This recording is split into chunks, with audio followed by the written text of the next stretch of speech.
The Gift of Writing. Moments of Light with Toro the Decoder. It was about 2 years after my physical body collapsed that a such-called normal life returned, and I got a job working in a hotel on one of the islands in the Mediterranean Sea.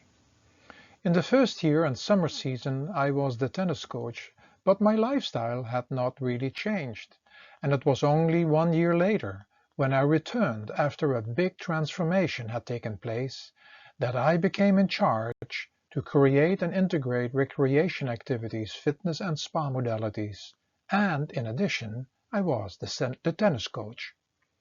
It was a great job with many opportunities to follow, but after 2 months I had to quit because of pains in my feet and other symptoms, had to rest, and realizing that the body, who had become vegetarian, was dumping old waste from all the unhealthy food and drink abuse.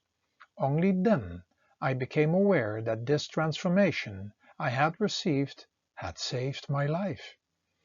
I returned to my home country, and after some months I was ready to go back out in the world, but the opportunity with the hotel had passed, and just being a full-time tennis coach was not in it for me anymore.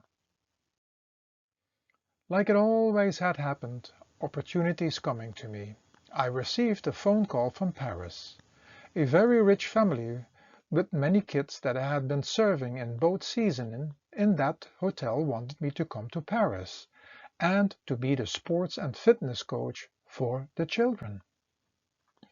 We did set a time I would arrive at the train station some days later, and was looking forward, living in the heart of Paris, close to the Arc de Triomphe. When I arrived at the station, some days later, I immediately felt there was something going on. Just the chauffeur with the youngest boy of the family was there, and they didn't say too much, as they both told me that first the mother wanted to speak to me. Getting to their huge home, I saw police and military standing around and almost no people walking in the neighborhood. It was just after sunset when I arrived and was greeted and invited to have dinner with the entire family, but the head of the family was not present. I was told that I was lucky that I had been picked up at the station, as the youngest had reminded his mother about my coming. She told me that the evening before some extreme group had tried to kill her husband, who was a foreign newspaper owner, but that he was okay. Not knowing what was happening with this group, it was decided to keep the children as much as possible home before they knew more about the situation, and had to withdraw their offer, me being there, as they also didn't want me to be part of something they even didn't know. I was okay with it all, and we had a nice dinner, with sharing some nice memories of the time we did spend at the hotel. After the dinner, I was given a bundle of money, a small present that I was to open at the hotel they had reserved for me in the following days, and would have the chauffeur available to tour me around. After a heartwarming farewell with some tears, I was chauffeured to my hotel. Then it came to me, and asking myself, what now? I didn't unpack and laid on top of the bed and went into meditation. Some time later I came out and had a complete outline of a story in my mind. Where did that came from? Because I was not a reader and especially not a writer, and looked for a piece of paper, which I found, but no pen. I looked at my unopened present, opened it, and there it was. The most beautiful pen I had ever seen. A pen that would be the start of a new adventure. I wrote the outline for the story down, and this special happening would continue for many years to come. In those following years I traveled to many places, and the environments I experienced became the home of these stories. These stories with deep hidden messages became a practical help, in addition to sitting for inner silent prayer and meditation.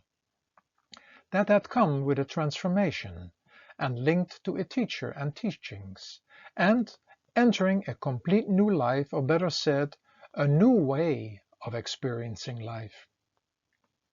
Most likely, it had been the other way around. The stories and this practical help was an extension of the new path I was on. The writing of the stories was just the beginning of my writing, which I called documenting, and presented the information through the world of visionary and mystical fiction, as I called it.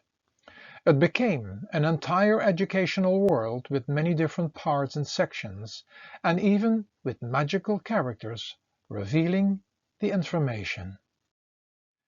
It was universal knowledge, and to be found in any scripture of any faith, but in this way made very practical.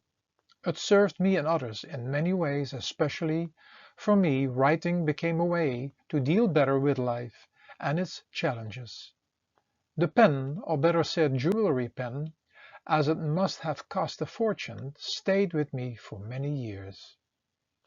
One day, being back at my hometown, I visited a friend who owned a jewelry shop and asked him if he could order some refills.